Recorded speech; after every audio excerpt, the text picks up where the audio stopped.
Brandon Thurston from Wrestlenomics is up next, and we're going to follow Brandon with John Pollock from Post Wrestling. Thank you, and good afternoon, everyone. But we can't ignore the math, okay? We can't ignore the data. Go on Google Trends, type in your name, then type in mine. You're a straight line, I'm a pyramid. I like the very direct question on that. Television ratings, downward spiral. Buy rates, plummeting. The time is now to turn the math around.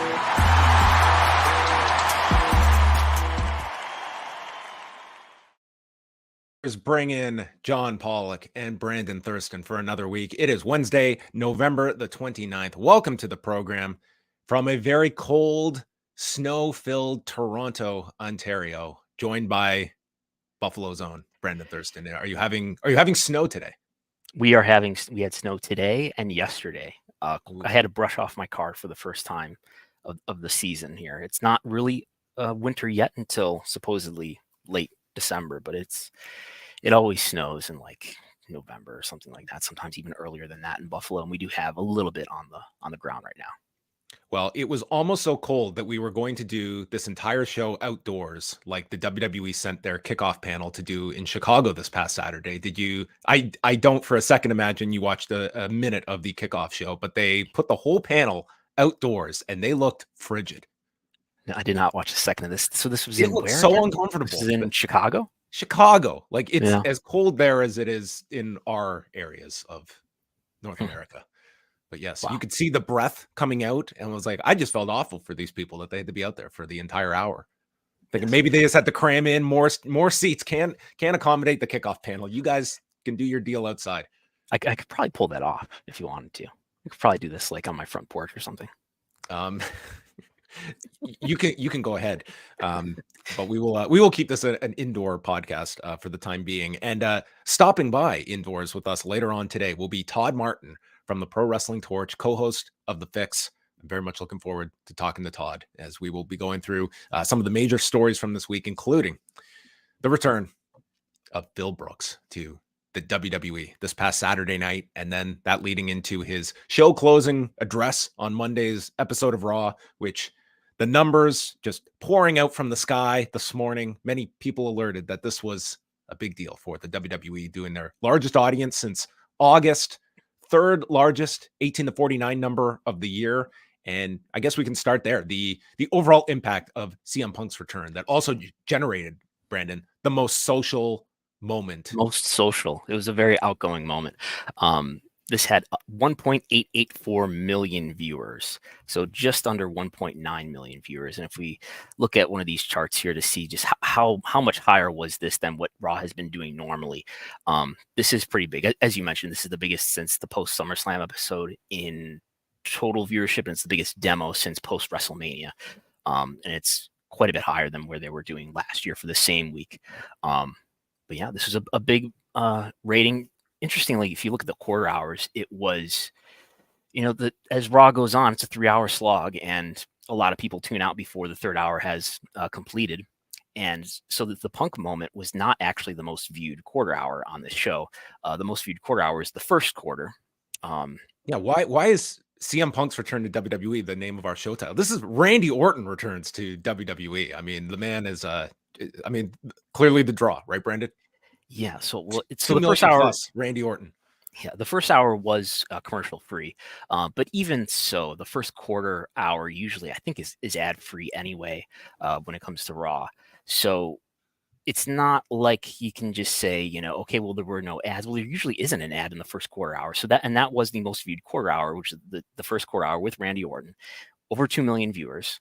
Can't remember the last time Raw did 2 million viewers. There's growth for the Punk quarter. It was up. What do I have it here? It was up 7% in total, 16% in the demo for the Punk quarter hour.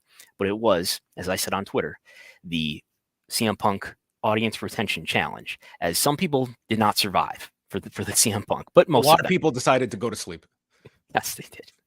Well, let me ask, because I always look at this, and this is like a guaranteed pattern, and we kind of are still in the mindset that, the final quarter, that is your main event segment. That is where you put the biggest thing on the show. But if you're looking at this, is it almost a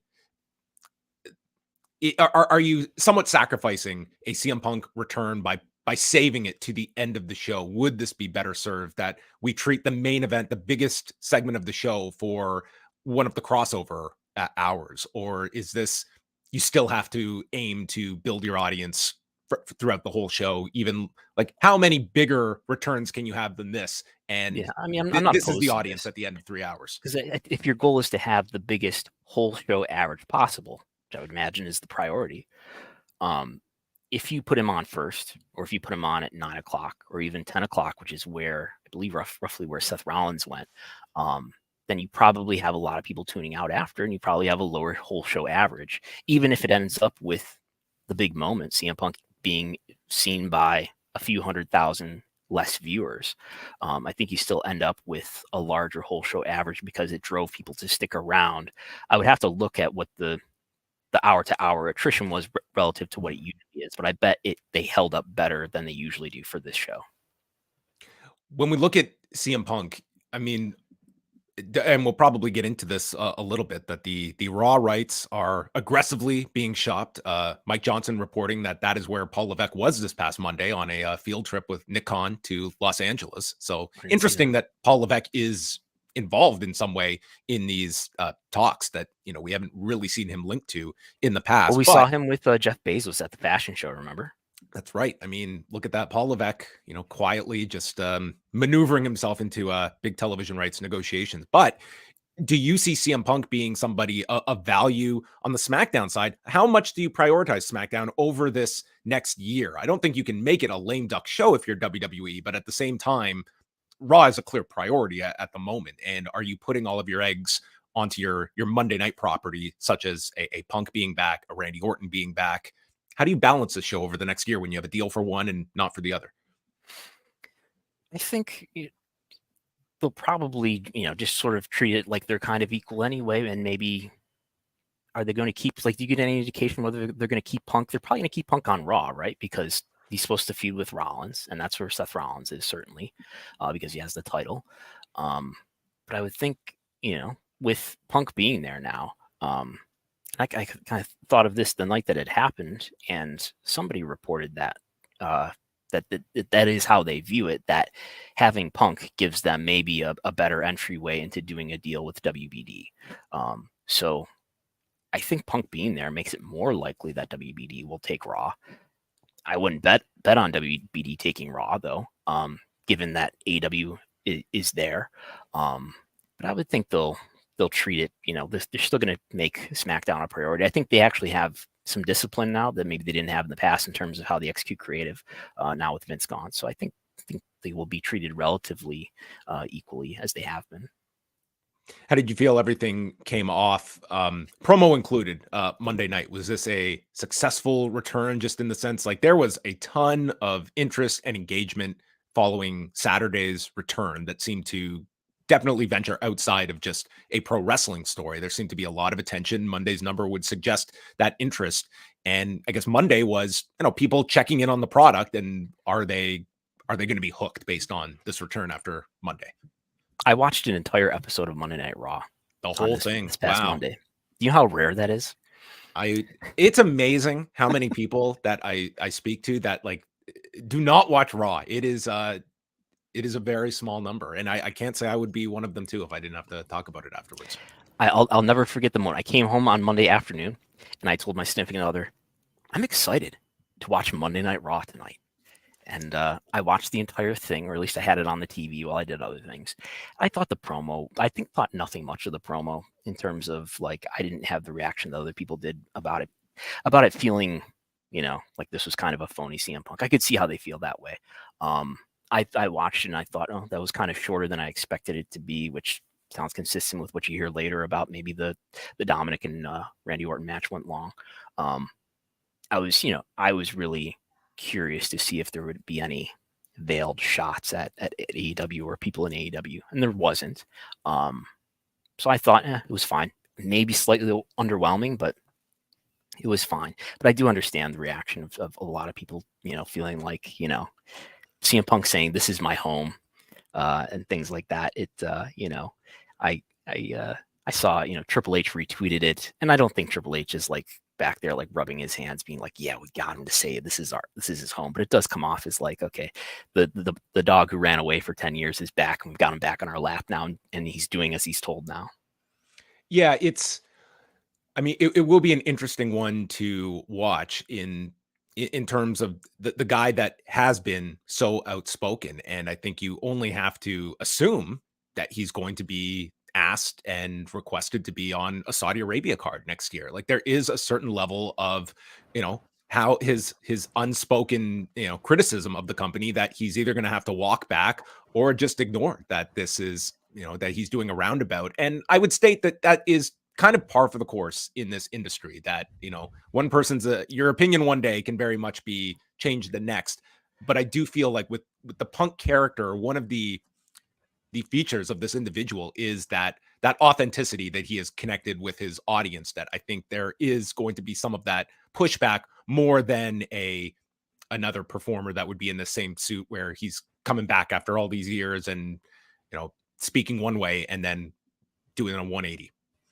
Yeah. So there probably won't be a Saudi show until May or so. That's right. Cause they have the Perth show in February. So we'd be, and then Backlash is France in May, so we'd probably be looking somewhere in that June, second quarter. Yeah. I have to think that's something that they talked about before they made this deal. I have to think that, they put together some sort of, or if I'm WWE, whether or not I talk to Punk about it, you have to, have plans ready to be like, if he, has issues like he had in AEW, this is how we're going to handle it. If this happens, this is how we're going to handle it. Because it's very much predictable at this point. I'm not saying it's necessarily likely that he's going to get into a fight with somebody, but it's very much predictable that this person may have issues, and we may have to deal with that in a way that we can obviously plan for at this point. Do you think CM Punk has ever Googled how much trouble can you get in for a tweet in Saudi Arabia? Did he listen to Wrestlenomics a month or two ago when you guys were discussing the problematic tweets in Saudi Arabia? He's shared some Wrestlenomics charts over the last year or so. Like, would that be an issue? Like some of the tweets that he's said about blood money and things more vulgar than that. Will that be an issue for him to even go to the country? I mean, and it's not like he has to be there. It's not like everybody who's in AEW goes to these shows. It's, do you make the card or not? And he may just not make the card, I suppose.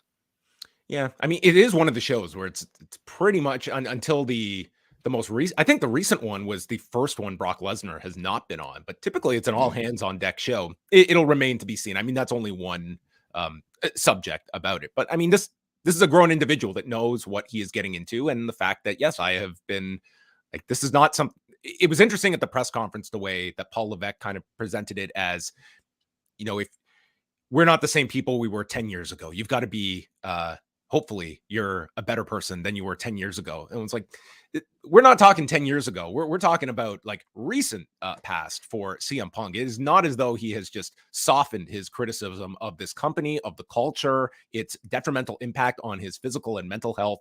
I think that it's certainly there's a lot there, but that's also part of the intrigue of this audience seeing this individual now back in this system that he had been so critical of. Yeah, I would guess, if I were to guess now, that maybe he's, made it clear that he doesn't want to do those shows. And I don't see that being a huge issue if they just leave him off those. Saturday also featured the 3-hour AEW block that went up against the Survivor Series. Did you have two screens up on Saturday? I watched I think I watched all of Rampage and some of Collision. I don't remember at this point. Rampage was going head to head with the four outdoorsmen at the kickoff panel. And so Rampage was moved to Saturday night because of NHL coverage on TNT. So from 7 till 8, it did 264,000 viewers, 0.08 in the demo. And then Collision that followed, that was head to head with Survivor Series, 317,000 viewers, 0.09 in the demo, which would be Collision's lowest overall audience in its regular time slot, and continuing the trend of getting annihilated against these WWE NXT premium live events. And pretty much expected that we were going to see Rampage and Collision take major hits this past weekend. Yeah, I mean, Rampage has been preempted a number of times. This was the lowest Rampage total viewership ever. The demo was not quite as record breaking. It was something like the 4th or the 5th least watched show in the demo in Rampage's history, as well as Collision, somewhere in the 4th or 5th worst range. But total viewership for both of them, the lowest ever. Well, okay, Collision was the lowest ever in the normal time slot, with the exception of the previous week where it went head to head with SmackDown, and it was preempted in that case. But this was the least watched Rampage ever. It's getting hammered by it, and it's surprising. Like, we did not consider this as much, I think, ahead of time, just how often it was going to go against WWE premium live events. And there's another one. There's an NXT coming up, not this coming Saturday, right? But I believe the Saturday after that, December 9th is when that is. Then December 9th is deadline, and then they get a reprieve until the Rumble. And they just announced the NXT show for February, which they will actually avoid because NXT will do a Sunday night show in February. But I mean, you will still have that same day Australia show, not head to head, but still the same day. And then we're, I guess, clear until WrestleMania. It's been I feel it's certainly, we looked at this, that Saturdays would be tough once college football began. You couple that with the WWE shows. It's really, I think, also broken up Collision just being able to have any sort of momentum. Like, you see where, like, after each successive big show, and maybe some of this is people that are just not becoming regular Collision viewers, but it seems anytime it gets any little bit of momentum, boom, they take a hit against one of these shows, and it just seems as though there's this diminishing returns to the core Collision audience. And a preemption sure doesn't help. A week ago, sending people off of Saturday nights as well. I think the show has been really hamstrung by a number of factors, but the WWE competition has probably been the most severe. What I've done for our video viewers is just look at the trend for Collision's total viewership since the college football season started. And you can, imagine in your mind, if we just cleared out these instances where it's going against a WWE show, this is still a downward trend for the show. This is still a show that is losing viewership over time over this, now we're almost at the end of November. So that's what, a 3-month window. And it was up in the unopposed shows were in the 400s, even in the 500s. The last time they had an unopposed show, I guess, is back here where it actually got under 400,000 viewers. But we'll see. I mean, some of these that are not that long ago, we're doing over 500. So I guess that's sort of a benchmark to see if they can get back to. But it is a show that is losing viewership, and it is waning, sort of like Rampage did over time. So there you go. Those are your television numbers. We should also mention SmackDown moving to FS1 last Friday, 789,000 viewers and a 0.24 in the demo. So below that huge FS1 number that they did back when the World Series bumped them to FS1, and Chris Jericho noting, Dynamite wins. Did he note that? He did note. Everyone said the sky was falling. Hey, we beat SmackDown on FS1 this week. So take your wins where you can find them. But this was this the lowest FS1? No, there's that New Year's Eve episode that they did that was under 400,000 viewers. But this was, with the exception of that one, this was the least viewed SmackDown on FS1. It was going against 4 college football games on broadcast TV, which is why Fox bumped them to FS1 because they were airing a college football game instead, and the usual ESPN NBA game. So that was a lot, and I don't think it's normal. It's definitely not normal, right, for there to be that much. As I throw myself off the screen there. Okay. Well, we can't lose Brandon here to the ratings abyss. But there you go. Those are your latest numbers that we will get to a little later on. We'll also be discussing this lawsuit that has been filed. WWE UFC merger. We can assume it's going to be undone. They're just going to go their separate ways. This is going to just break this thing whole. Is that what's going to happen? This is going to be an AT&T situation, won't it? No, it's another shareholder lawsuit. I did read it yesterday. It's 70 some odd pages. You can find on Bloomberg's Bloomberg Law website. A huge Vince McMahon fan that wrote this lawsuit, by the way. I mean, it was pretty thorough. It was pretty thorough, but also it's not his fellow board members; it's his cronies. I mean, yes. Like the language used. I mean, it's pretty tipping of the hand. His here. Cronies, George Barrios and Michelle Wilson, stuffing their pockets. That's right. Okay, They got big bonuses for completing the merger. Do you see Wrestlenomics is cited as a source? I did see that you were amongst the cited sources in this lawsuit. I mean, that must be a semi-common occurrence now for you. I mean, you are a good go-to for It's a happened legal once before, breakdown. at least. I don't remember. But then it was for alluding to Stephanie making a comment when she was the co-CEO about advertising and how Vince's, the scandal around Vince had caused advertisers to take what she called a pause in their spending on WWE advertising and sponsorships. So I don't know if you want to get into that more or wait until later, but it was a fascinating read. And I've written a summary of it, which is on Wrestlenomics.com free for everybody to read. Yeah, we'll chat a bit about that with Todd. We do have a super chat here, and you're welcome to send in any questions. Is Punk possibly on a short-term deal? Sports Illustrated only said he was signed past Mania, but details were limited. Is he full-time, and when does he appear next? They have not announced a follow-up appearance, although I'd be very surprised if he's not on Raw next Monday. It seems like he's going to be in pretty much as a regular. And yeah, it's been reported it's a multi-year deal. This is not just some 6-month deal where he's going to be in and out. It seems like it is as long-term a deal as you're going to have for someone that is 45, and you would assume this is probably going to be his last full-time contract if you get that amount of term out of him. Yeah, I believe it's the Observer reporting it was a 3-year deal, which is mildly surprising. We'd talked about the notion of whether Punk would go to WWE, and maybe it would be safer to make a shorter term commitment to see how it works out for like 6 months or a year or something like that. But no, I believe the Observer report that it is a longer term deal.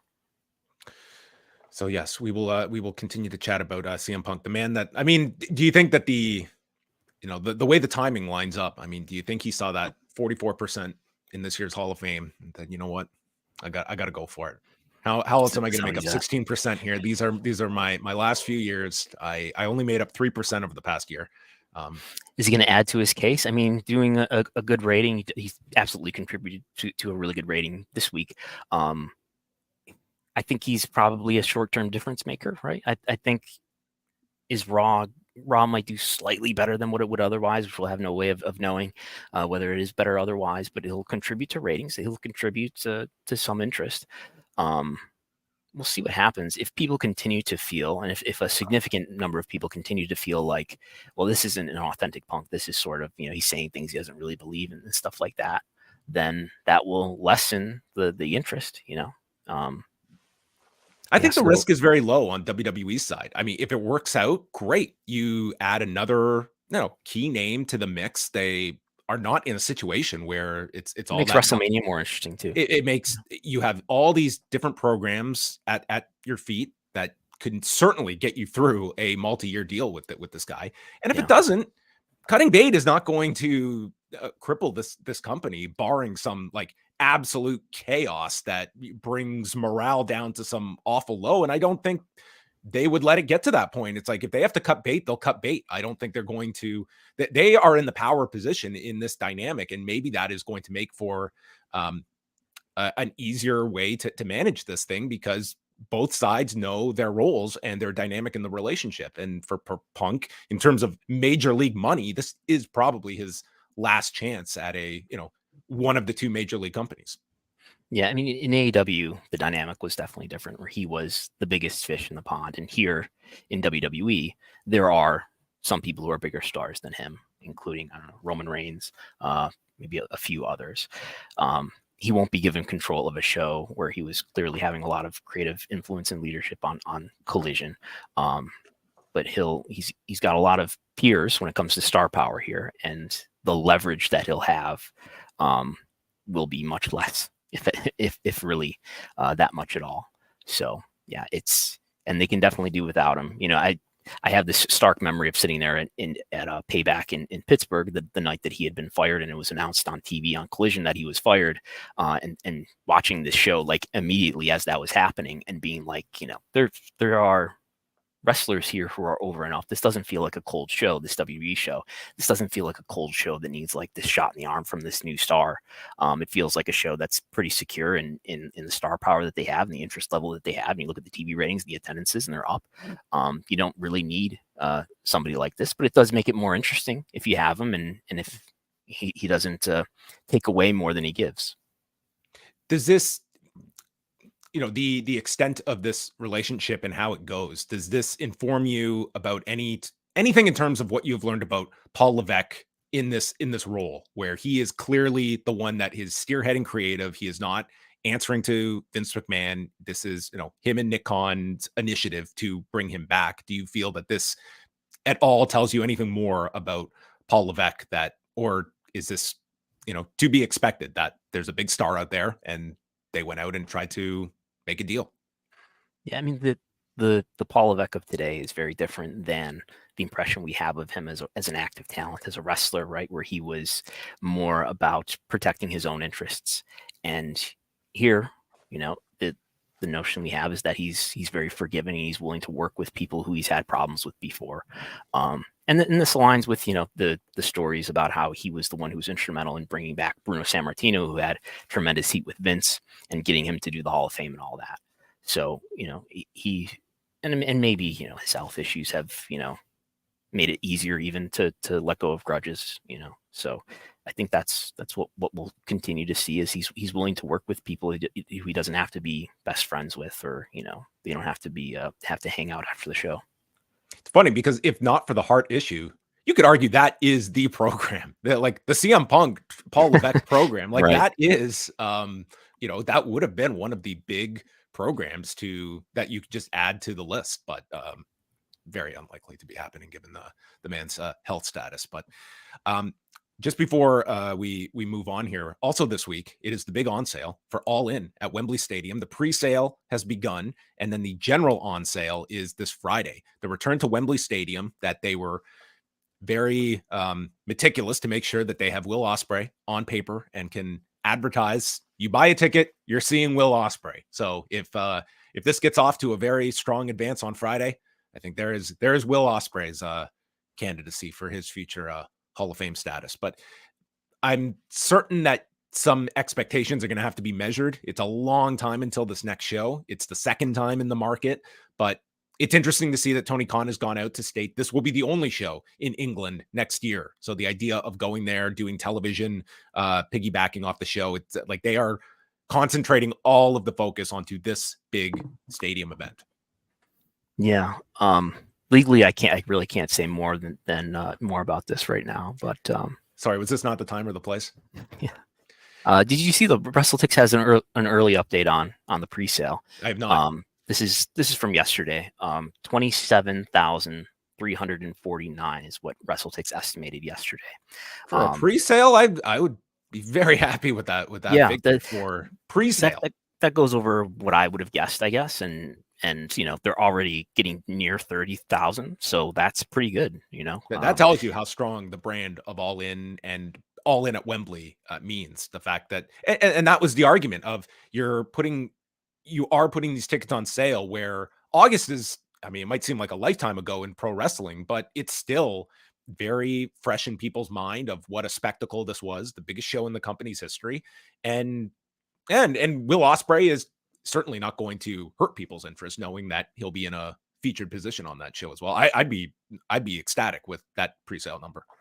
So at the same point, I believe this was the first day of pre-sale, I think, and WrestleTix has it listed here. Here's what the comparisons were last year for this event. After one day of pre-sale, 36,000 was the number last year. And again, this is 27,000. So lower, but you could definitely be more pessimistic about this. The gate at that point was estimated to be 4.7 million. Of course, it ended up being 10 million. So I haven't been looking, but people have been talking about higher ticket prices. So I would think, they could be over that same dollar figure with fewer tickets already. Well, at this point, we are going to welcome in our guest. But before we do that, we're going to get into the time machine to set the table, because Todd Martin joining us from Pro Wrestling Torch, and with CM Punk's return, I think everyone was a bit surprised to see him back, but Todd Martin was not.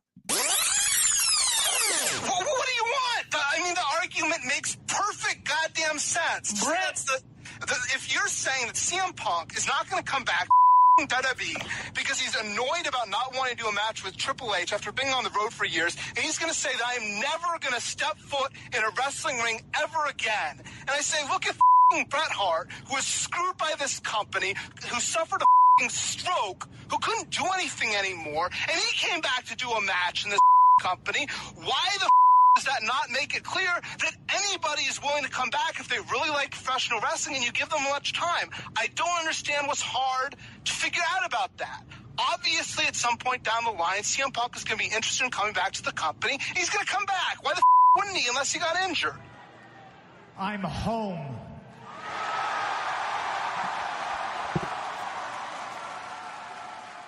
The intro of all intros. Joining us now, Todd Martin, co-host of The Fix over at Pro Wrestling Torch. Todd, you called it 9.5 years ago, and congratulations. It's always great for a bet to come to fruition nearly a decade after you set the terms. Oh dear, I didn't know you were going to be playing that. I was avoiding the mentions of that whole thing. So, yeah, I mean, what can you say? Yeah. John sent me that yesterday, and I'm impressed that you censored out many of the words there. Good job. Yes, I'm one who believes like the censoring, it makes it sound more impactful than the word. Yes. Something I think at times AEW could have learned from, although they have toned it down a bit. But Todd, thank you so much for joining us. We have wanted to have you on for quite some time. I thought this would be a great week to have you on. And let's start on the CM Punk subject itself and how you would categorize the handling of the comeback, including Monday's return and sort of the situation WWE has put themselves in getting back into the Phil Brooks business. Yeah, first off, yeah, it's a pleasure to chat with you guys. Always is. Yeah, sorry we haven't been able to make this work earlier. There were a few times where we tried to set something up and the timing just didn't work out.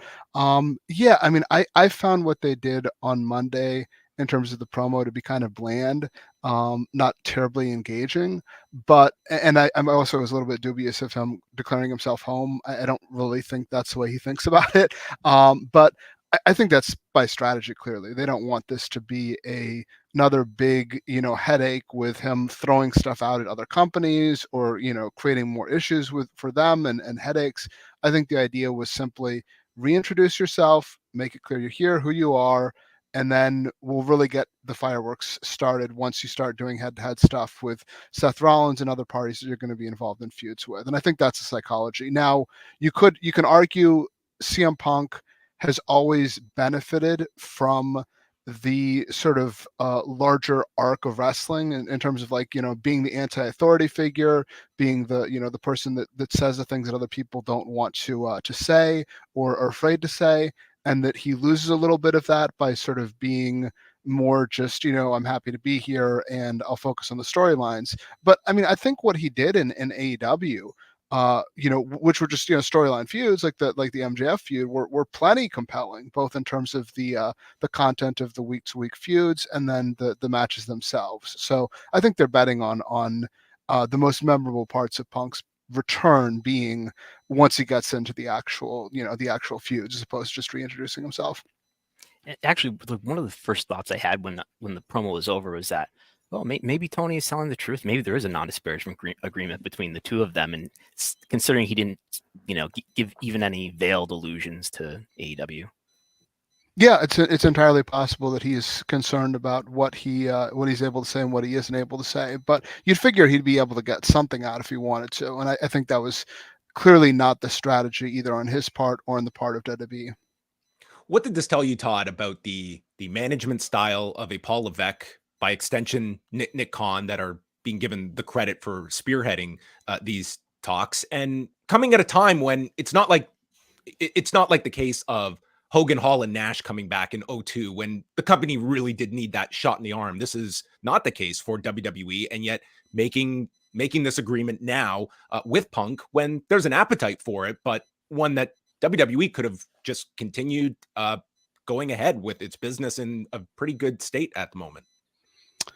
I mean, it's tough to read that much into it because there's a whole bunch of different undercurrents, both in terms of the way Vince would have handled the situation and the way Hunter handled the situation. in both instances, both Hunter and Vince have proven the interest in making peace with people that they think they can benefit from. And Punk is clearly someone that can bring benefits, at least in the short term. You can raise questions about what the results will be in the long term, but as we saw with the rating on Monday, you can see that he is able to draw on people, and he captures the imagination of wrestling fans like few other performers of the last 25 years or so. So he looks at that and he says, hey, we can we can benefit from that, so let's do it, which is exactly what Vince would have done. You can also sort of look at it from like a competition standpoint, and that bringing him in is a way to to hurt AEW, to bring the contrast between the two companies and to bring in another piece that was part of the AEW, roster and now is no longer part of it. And with Hunter, we haven't seen him be as overt in public about the competition, but there's every indication that behind the scenes he's every bit as much of of a competitor as Vince was, in terms of some of the moves he's made, in terms of some of the head-to-head scheduling things around the same time, and then also the behind the scenes with Tony Khan being and AEW being not at all pleased with the way last year, or was it the year before? It was one of the two, where a number of where Hunter took back over, and a number of parties within AEW all of a sudden started expressing interest about leaving the company, which a lot of people drew the conclusion was because of tampering. I think as well, when we are looking at the short-term effects for CM Punk, there's certainly going to be that honeymoon phase for the audience, for the company, for Punk as well. Are you looking at this, Todd, as one where each side goes in with certain trepidations about the other, or do you feel that this is going to be a much different relationship this time around, just given the what Punk has been through over the past year, realizing that I'm 45 at this point, and this is probably my last chance at major league money in a major league company? I mean, are you looking at this as a multi-year deal on the table, that this could prove to be one where both sides are different? It's a different relationship than the last. WWE certainly has to have their trepidations about the situation. I mean, given the way things turned out at the end last time, in terms of, obviously some of the things he said on the podcast with Colt Cabana, and then, of course, the way things fell apart in AEW. So, I mean, they have to be concerned about what type of effect this would have on their company, given their company is doing quite well right now, and they don't need a bunch of, drama behind the scenes like we saw in AEW. From Punk's standpoint, I would imagine he's just sort of very thankful that he's getting the opportunity here. I mean, he has to recognize that if WWE says no here, he doesn't have a lot of comparable options. I mean, I suppose, Impact has tried to get their name in the news by bringing up the idea of him being there. But I mean, that's, it's not like it's not like they're going to expend the money that it would cost to have him as a PFL, Todd. I mean, they would have been knocking. Don Davis would have been right at his front door. There you go. They do have the money and they're spending it. But yeah, that I don't know how well he would do in PFL these days, even if there are probably some fighters that are licking their chops at the prospect of that. And New Japan, if he hadn't been signed with WWE, I could imagine him taking an occasional date with New Japan. But by all accounts, New Japan's going to be cutting back on expenses next year, not raising them on the talent side. So that's an issue as well. So I mean, he's getting a great opportunity, even after everything that happened there, and I'd imagine he's just very excited about it. Now, that doesn't mean that everything's going to go smoothly, because you can bring someone in and they can be very grateful at the beginning, and just like CM Punk was in AEW, and then things can still fall apart as familiarity over time breeds contempt. But for now, I would imagine Punk is very happy with with the people in WWE that made the decision to bring him in. Another thing I was thinking while watching Raw was that there's probably a lot of people like myself I've not watched an entire episode of Raw in a long time. There's probably a lot of people, maybe people who've been watching more of AEW than WWE over the last few years were tuning in. And I wonder if they saw anything that made them feel more excited about WWE, or if they just felt like it was, okay, this is the same WWE that I've disengaged with over the years, and I made the right decision. And then I saw a Punk promo that was like this kind of Homer Punk promo. So I don't know if they did that much to make people who have fallen out with WWE feel like they're excited to come back in. Then again, you do see like it's not like there aren't that many people who are watching both. The impact on Collision ratings when we see when we see Collision go against WPLEs has been pretty strong. So it tells you there's a lot of people who are watching both. But it just I couldn't help but think about like the differences, to what extent there even are differences between WWE and AEW while watching Raw, and if they did anything to make people feel excited about the product. Yeah, absolutely. And I mean, I think that's the argument against taking the approach that they did on Monday, because I know quite a few people that fit in that boat, and I had a few contact me on Monday, and it was 100% not terribly enthusiastic about what they saw. Which I was surprised. I watched the show the day after, but I was surprised by that because Raw has been a better show.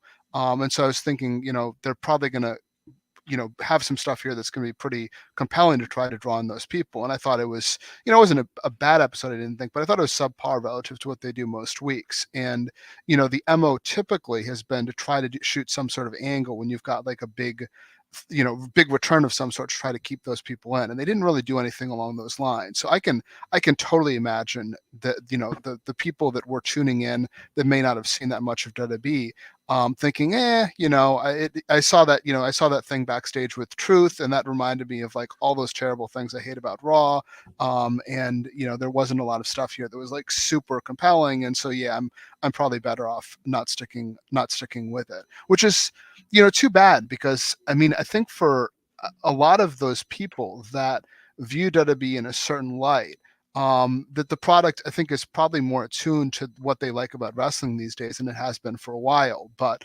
WWE dug themselves quite a hole with a lot of those people with the quality of their programming for basically a 20-year or so period.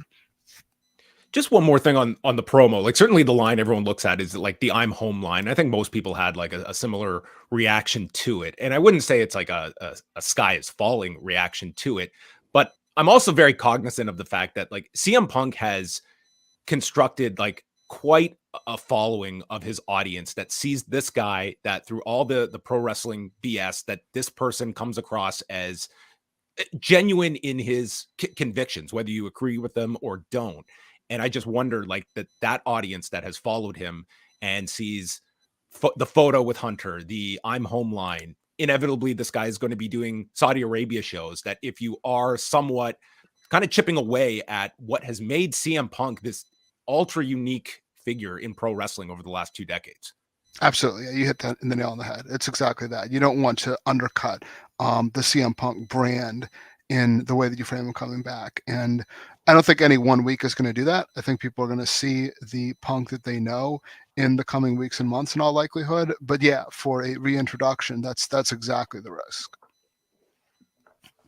We also wanted to ask you a bit about the thoughts this week. I mean, this has been a long time coming with the Tammy Sitch case, but her sentencing did go down on Monday, and the whole sentencing hearing was broadcast. And the end result is that she has now been sentenced to 17 years in prison, this being a result of the DUI that caused the death of Julian Lasseter in March of last year. Tammy has been in prison since May of last year, so she did have some credit for time served, but she is going to be in prison for close to 2 decades. It's such a tragic story involving Tammy Sitch, and there's the part too of how it got to this point, that there were just so many instances, like just going through the history of her arrests and DUIs, that this individual never should have this innocent victim never should have died in the end of this. And this is sort of just like how far this had to go before the hammer was thrown at her. And it's just an awful story all around. Yeah, it's a terribly tragic story.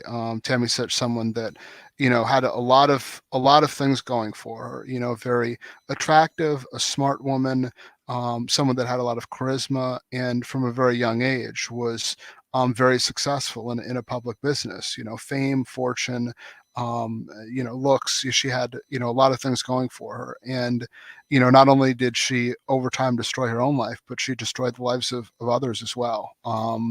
And yeah, as far as the ultimate sentencing finally coming down, I mean, it's hard to feel good about, anybody, at least for me, about anybody sort of being locked up for long periods of time. I think it's just sort of, a sad thing to happen to anyone. But the one sort of positive in a sense is just that, as you allude to, that our justice system and frankly, a lot of justice systems, I don't think take DUIs as seriously as they ought to. I think basically the central issue is, unlike most serious crimes, DUIs don't involve a heightened level of intent, the mens rea, as they call in the criminal law.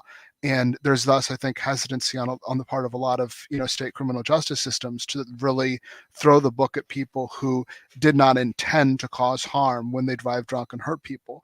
But I think that DUIs are often treated with way too light sentences in all sorts of jurisdictions. And this was a counterexample. This was an example of, I think, because of the specifics of the fact that she had showed such recklessness so many times in threatening other people's lives and causing, making the potential for other people to be hurt, made it easier for the judge to say, no, we need to take a stronger stance on this one. And I hear more about this over time. It would take more of a concerted effort, because you'd have to change the laws in a whole bunch of different places in order to have an effect on this. But I do hear more over time about the idea of creating tougher penalties for DUIs, particularly when it comes to injuries to other people. And, maybe this is, part of a slow change in that regard. So she's sentenced to 17 years in Florida. Did you have a sense of how likely it is that she serves that entire term?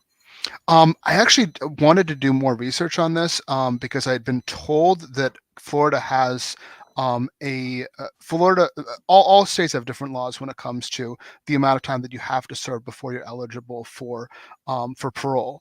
But Florida, I was told, and again, I haven't confirmed this, but I was told, and I think it was from the hearing though, so I think this is likely true, that you have to serve a higher percentage than a lot of states, which would mean that she would have to serve a longer period of time before she'd be potentially able to get out than she would in other states. And that would be consistent with something I do know is true, which is that Florida, for a variety of reasons, has been able to keep their prison population more in check than some states, which means there's less of a crunch to, just essentially let people go, because there's just overpacked prisons and more people coming, which has been the case in a lot of places, even with the prison industrial complex, what it is.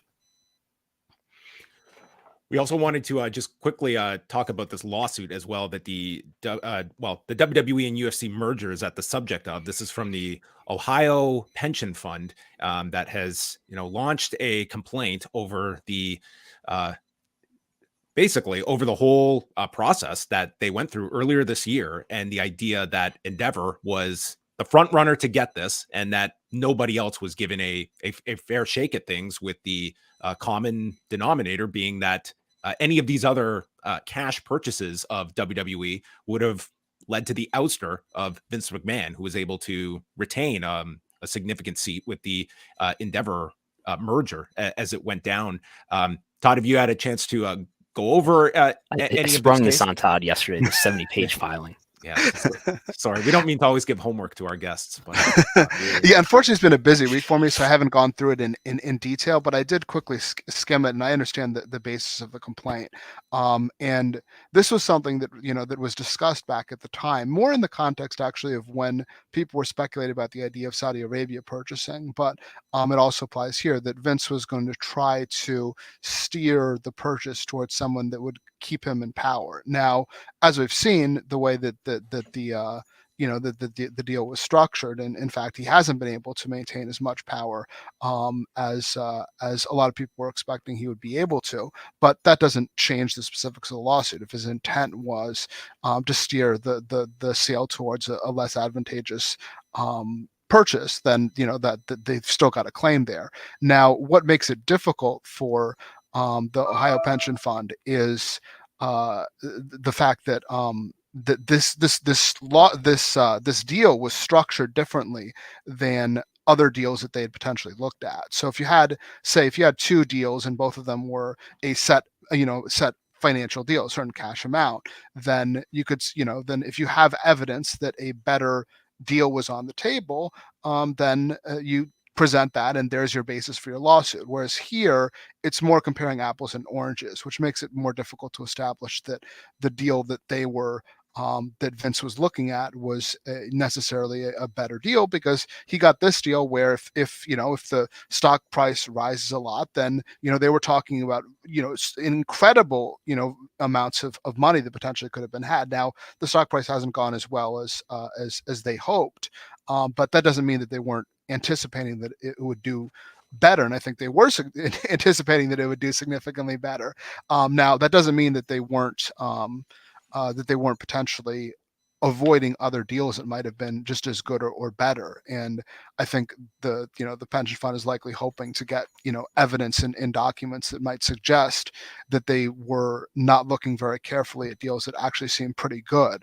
But this seems difficult for them to prove. Now, we've seen before, and this also might encourage these sorts of lawsuits, that WWE and Vince have settled a number of things in the past few years, when in previous decades Vince had been more reluctant to settle lawsuits against him, for the reasons that it can inspire more lawsuits, because people think, okay, I can get a payment too here, and that may be part of it as well, that they figure, okay, Vince and Endeavor aren't really going to want people to go through the books and go through the records of these transactions, and they'll just give us a payoff, and we can move on, and we'll see if they're receptive to that or not.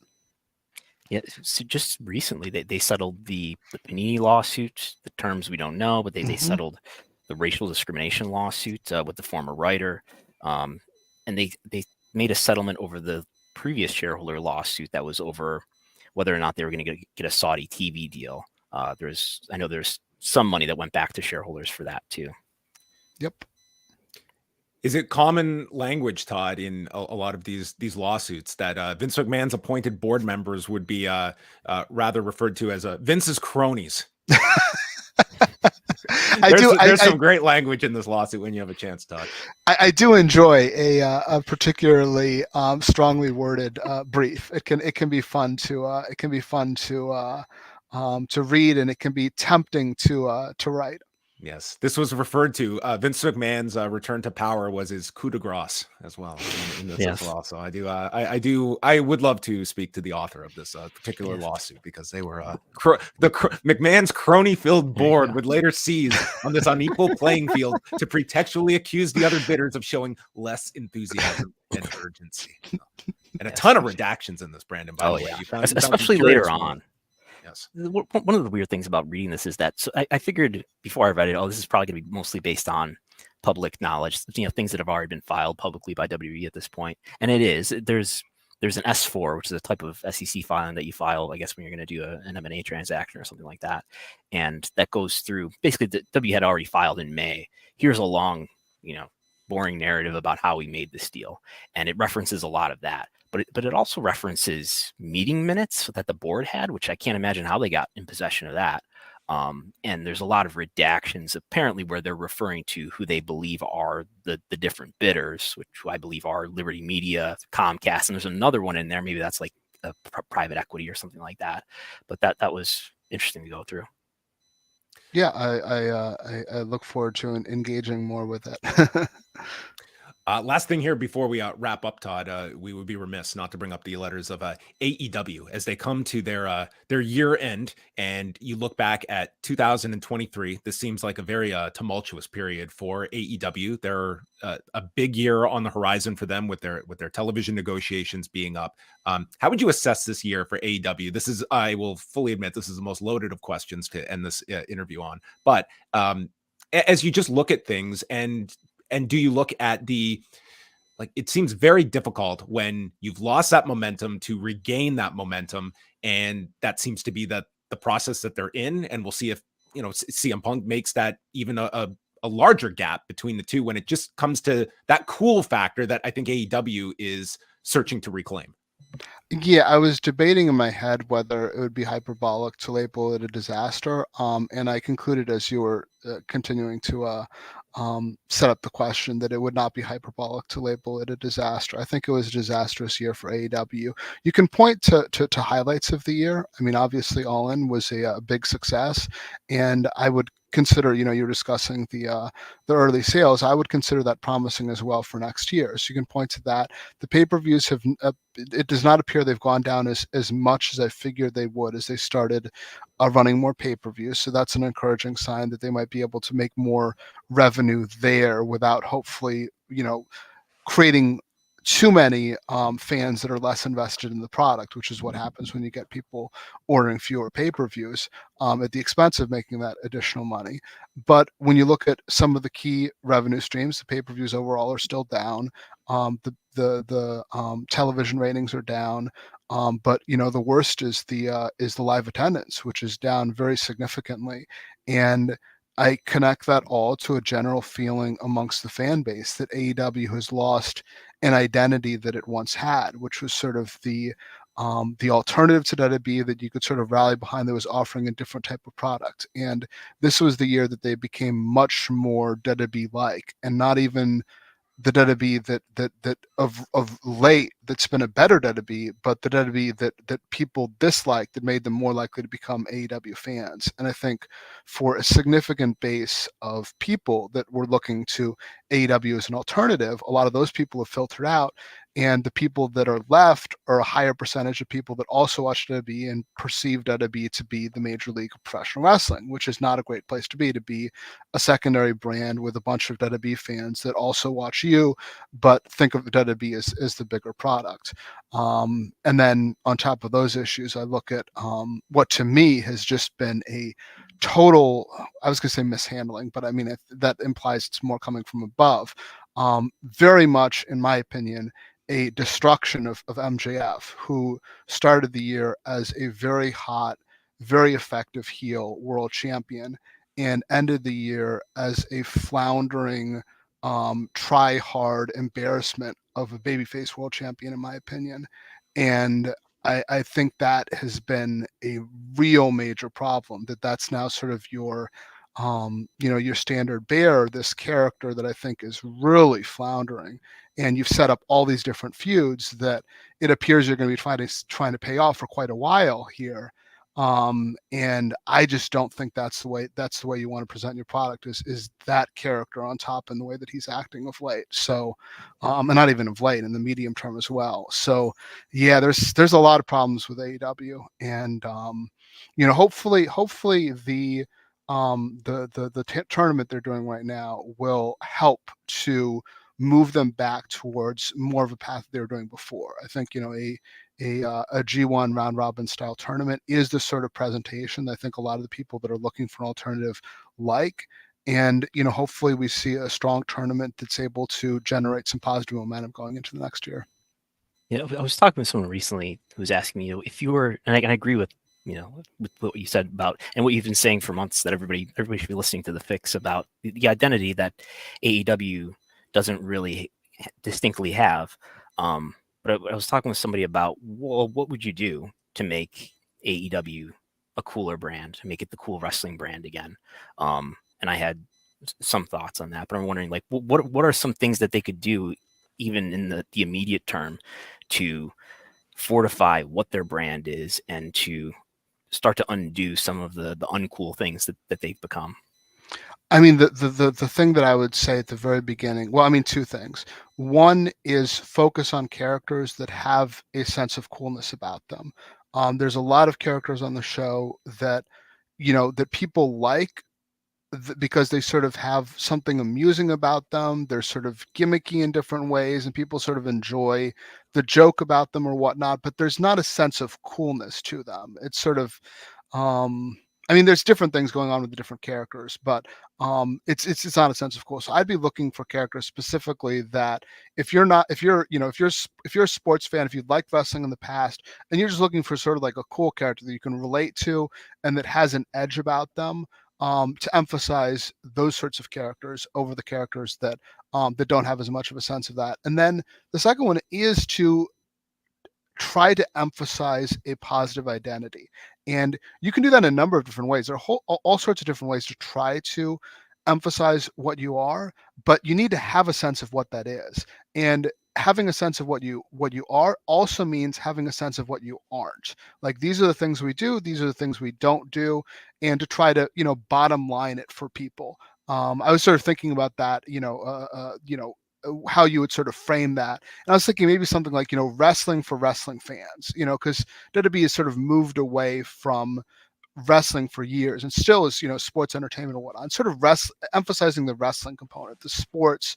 It's a term that I think wrestling fans like, and emphasizing that we are for you. We're trying to provide a product that those sorts of fans are going to like. And, there's all sorts of different ways to do it, but it starts with having those conversations, just not even thinking about the storylines, not even thinking about the individual characters, but just thinking abstractly, what sort of show do we want to be? And then discussing what do we like, what do we not like? And at that point, starting to narrow down the sorts of segments that would fit into that show. And I think if you look at most successful wrestling companies over time, and there are exceptions to this, you could describe a certain sort of segment and say that fits into what that promotion does, or no, that doesn't fit into what that promotion does. And if it's just sort of throw everything at the wall, that's okay if you're the company that's viewed as, the hegemon. If you're WWE, if you're the major league, which I don't use to is sort of a way to frame it positively. I'm just sort of trying to describe, descriptively the way people think about it. If you are that, then you can throw all sorts of different things, and it doesn't matter because you define for people what wrestling is. But if you're an alternative, you need to have your own affirmative identity of what you are to distinguish you from the company that people know so much. And so that I think having those conversations would be a positive development, because I don't sense that they're being had. For more with Todd Martin, you should be listening to The Fix every single week at vip.pwtorch.com. Todd Martin and Wade Keller giving you hours of this award-winning analysis from Todd Martin. Most weeks you get PG Todd, but maybe sometimes TV 14 if a rant so requires it from one Todd Martin. But we definitely have to have you back sometime, Todd. Thank you so much for jumping on with us and doing Brandon's homework as well ahead of time. Pleasure, guys. Thanks, Todd. All right, that was Todd Martin. Always great to chat with Todd, who I think is one of the smartest people out there when it comes to just the structure. I think that can be applied to an AEW in particular. That he can put into a lot of specifics about a lot of the kind of big picture problems that they have, but actually break them down into sort of what are some of the symptoms that can be immediately addressed and that hopefully in time have a long-term effect. But this will be a very interesting year to look back on for AEW and how you just rewind this year and how a Tony Khan assesses it. And it's one thing to hear from him publicly and that everything's perfect, everything's great. But only he and those around him can look and state, hey, this is working, this is not working, and how you apply that. And it's very difficult, I think, to be able to balance all of that in where you're being fed information from so many different directions that there's positive here, there's negative here. And what is ultimately Tony Khan's job is to parse through all of that and understand where his product is and have we grown or decreased in popularity this year. Yeah, I thought it was interesting. We got reports out yesterday that with QT Marshall leaving AEW, it sounds like he felt like AEW was becoming too much like New Japan. So it's been not WWE enough for QT Marshall, or maybe it just more had to do with. He saw that first stats board for the Continental Classics. Like, we're going to make people count numbers, math. As I think Lucha Blog pointed out, that was a great PR moment for AEW to hear that it's coming too much like New Japan. But yeah, I think there's a lot of things that they could do, and I don't know that they have the discipline to make them happen. I mean, just be a bit decisive, just be decisive about, like, let's say let's pick 4 people who are, I don't know, under the age of 33 or something like that, and let's go all in on them for 18 months and just stick with that. And these are going to be our people that we're going to create, and maybe not all 4 of them will become big stars, but maybe 1 or 2 of them does. And there's just, one legend, I would argue. Like, again, I don't care who it is. It's like Sting's retiring, and we have one person in that sort of role, whether it's your Jericho, your Christian, your Edge, Jeff Jarrett. I mean, I don't think Jeff Jarrett would be the number 1 pick of that crop, but nonetheless, it's like all of them together. You can make your arguments, but I do feel it's not even a perception problem. It's also a time allotment issue that all these people require their segments every week. And there's just so many of them as well that I think it's what Todd mentioned. It's like we're trying to cater to everyone. And in doing so, it has lost that specificity that this product had in 2019, that it had a much clearer direction of who its audience was and was hitting that audience in a really sizable way. Yeah, I think probably what we're describing are these symptoms. This is the end result. This is what we see in the show. But I think it's just something that's become much more systemic to the wrestling business in general, and now has affected AEW, in that I think there are just a lot of, just over time, there's become more and more people who worked in WWE who have years or decades of experience in WWE, and they are bringing that vision, that style of pro wrestling to AEW. Everything from production to people who are working as producers to talent, and that is causing the product to become less defined, and less different from WWE, and it's become just a less cool product that still has certain things that you're definitely not going to get from WWE, whether it's a Zack Sabre Jr. and a Bryan Danielson match. Lots of blood. It does have those differentiating factors, but I just see it being a group of people who've become more so with years and decades of experience of WWE, and they think that there's a particular way to do things, which is what WWE's done for the last 20 years. Mind you, it's turned a lot of people off in doing so, but they think that's the one right way to do it. And I think they're they're goldfish, in the water that don't really realize that they're in water. They're creating a WWE-like product, not realizing that it is a WWE-like product, because they think that there's only one way to do it. I had hoped that with Tony Khan being, a newsletter reader and a tape trader, that AEW would be different, because he's clearly somebody who loves wrestling and wrestling other than WWE as well. But it looks like, especially based on his comment about the Continental Classic, if you like sports like wrestling, put your money where your mouth is.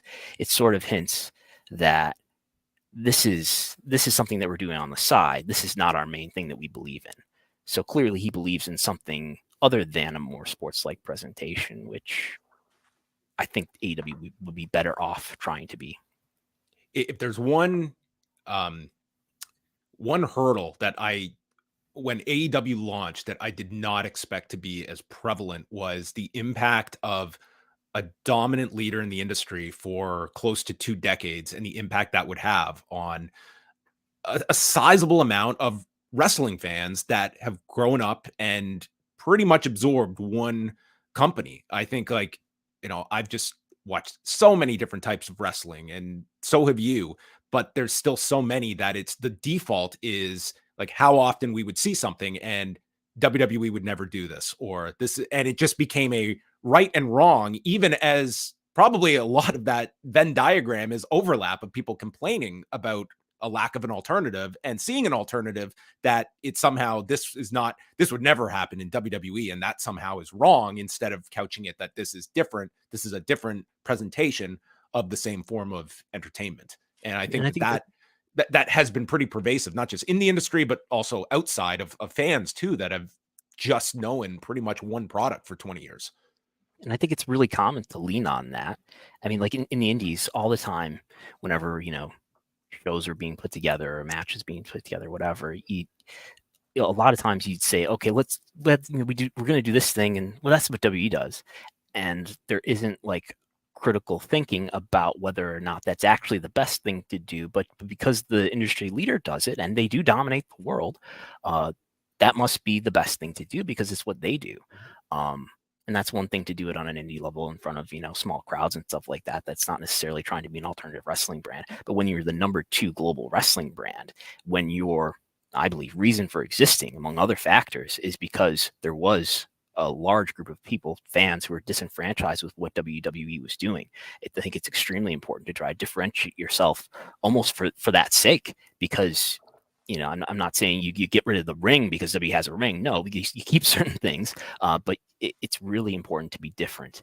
And I think there's just a systemic unwillingness to think critically, or I don't think people in wrestling are really taught to think critically, because it's ultimately what happens on television is a work, but you have subjective factors. It's subjective to say whether or not a certain segment was a success. You can always come up with excuses why a terrible segment was actually good. And there's really no real scoreboard other than Wrestlenomics. And even that can be explained, the ratings can be explained away, that, well, it was really because of this reason why that happened. So it's sort of endlessly subjective, and it's really easy. It's really plausible to come up with excuses about, why the economic results are what they are. So it's really hard to be honest with yourself about why things are the way they are, and to take the steps that do create a positive change. One last thing, just circling back to the lawsuit. Both of us got to go through the entire 72 pages. Was there anything we didn't touch on that jumped out at you in terms of what was laid out there? I mean, the key arguments being made is that there were 3 cash offers for WWE, and it's essentially stating that these 3 companies, one of which we're pretty much confirmed was Liberty Media, and just the notion that these 3 were basically not given the same amount of time for due diligence, that Endeavor pretty much had this from the jump. Like the day they started accepting confidential bids, the next day Endeavor had their offer ready. And from there, it seemed like this was going to be going Endeavor's way, that the others, it was just window dressing to appease by making it feel like an open bidding process. Yeah, no, the redactions are interesting in terms of, I mean, I strongly believe the one bidder, I'm looking at the filings, one bidder, which is redacted, submitted a cash offer of $95 to $100 per share. I strongly believe that's Liberty Media, because there's also a note in the S4 from May that says they were given tickets to go to a house show in Denver, which is where Liberty Media headquarters is. So it's not like they went to a big show, where you'd be. It was a road to WrestleMania house show. I mean, maybe they were. Nobody goes out of their way to go to a house show, unless it's 20 minutes away from where you work. So I'm pretty sure that's. Can you imagine if they got John Malone, like Jelly Roll, on Monday to like shove Dominic or something? They could have got him involved in the. I'm sure they would have got it up to $100 a share if they worked John Malone into it. That would have been great. And the other. Then there's another one that the redaction is real short, so it makes me think it's an acronym. Submitted a cash offer of $90 to $97 per share, and then another one, which the words Comcast fit neatly under this redaction, offered $76.83, which, my surface level reading of that's a pretty low offer, coming from your leading customer, your partner for Raw and for Peacock, where it makes a lot of sense if they just bought up WWE and they wouldn't have to pay for rising costs and live TV rights fees. Maybe they use that IP in Universal Studios and things like that. my sense is that, maybe Comcast didn't really want to be associated permanently and take it in-house, take WWE and wrestling in-house. So I think they my guess would be that, if I were to speculate, that they just sort of made an offer to make an offer so they can, tell their shareholders they tried and they did their due diligence, but didn't want to make an offer that would actually happen. But the accusation here is that, okay, we had an offer for $95, $100 per share, and we settled for a deal that was something like for $95.66. The S4 goes on to say that that's without synergies, though. With synergies, it was over $100 per share. In any case, they say Vince dismissed these other bidders. The excuse is that, well, they had financing and this didn't require any financing because it was an all stock deal.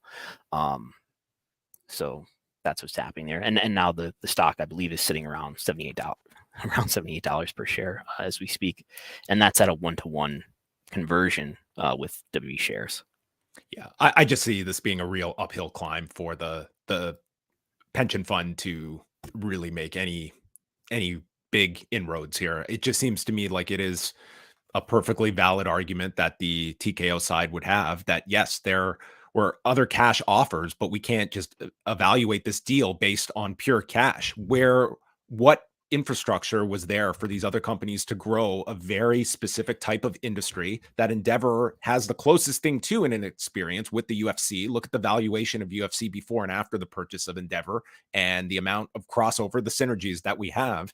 And we were making a deal for the long-term viability of WWE and not just cashing out to the highest bidder. I don't know. If I was TKO, I would not be ready to just settle this to go away. I think this is like, the pension fund would have to make a pretty sizable argument and have some kind of smoking gun beyond just what seems to be speculation that none of these other companies were in the running. And they're alleging that Vince wanting to stay in power was a big part of this, because allegedly Ari and Vince are friends. So they knew that if they merged the company together, that Ari would allow Vince to stay, which he did. And had to give up equity for Vince to stay from the original offer. Yes, which is interesting, right? We can, I guess you can. We went from like a 57-43 split to a 51-49 split that Ari explained was on the contingency of Vince McMahon being part of. I'm giving you more equity, Vince, because you're agreeing to stay. Yes. I don't know what reason do we have to believe that? Like, are there things that would make it difficult to fabricate that part? I don't know. But the notion is that if they had accepted one of those cash offers, that whoever the buyer would have then owned WWE outright, would have owned Vince's shares. Vince would have no power to stay around. And Vince is around in a seemingly minimal role. He's not involved in creative. He's supposedly involved in making the TV deal, and he is the chairman of TKO's board. Anyway, it's a case that we will follow. We will see if this continues. Will we get some?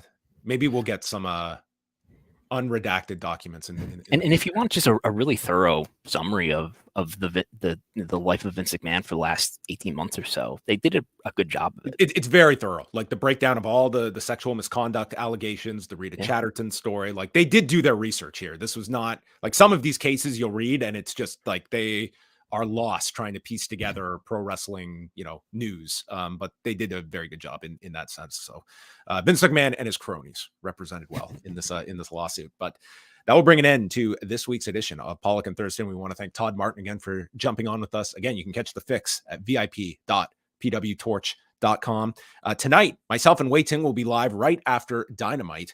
And then on Thursday, over at postwrestlingcafe.com, we are dropping the latest rewind away as we are chatting ECW's December to Dismember 2006. That was purchased by about 90,000 homes. One of the worst WWE/ECW pay-per-views of all time. And we're going to hear some contextual thoughts from one Paul Heyman, both in 2006 before this show and in 2008, 2 years removed from this show. So you can tune into that. Was he in charge of creative at that time of WWE ECW? He was, Vince McMahon was overseeing it all, but Paul Heyman was the lead on ECW. Yeah.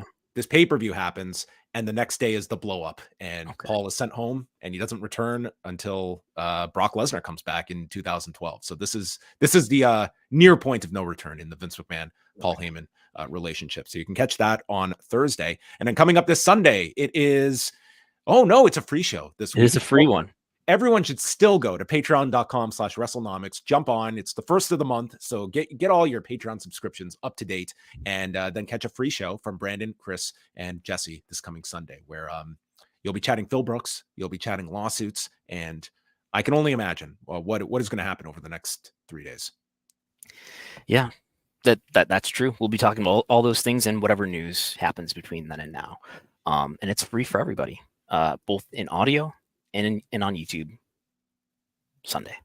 Will we get can you give us an update on the Buffalo Bills? Did this surprise you how close they played the Eagles this past weekend, taking them to overtime before losing? There has not been, I think maybe the Bills did win a blowout, but the Bills have not been blown out. It's, I think Jesse has said that it's incredible how they're able to play to the level of their competition, whether it's the best team in the league or the worst team in the league. It's a close game. I feel we should have some kind of Patriots Bills Wrestlenomics Bowl this year. I mean, that would be the one to settle all things. I've heard that the Patriots might be relegated to the XFL at the end of the season, though. That could be possible. Okay, everybody, thanks for tuning in, and we will speak with you next week, same time and place, Wednesdays, 3 p.m. Eastern time, and we will chat with you then.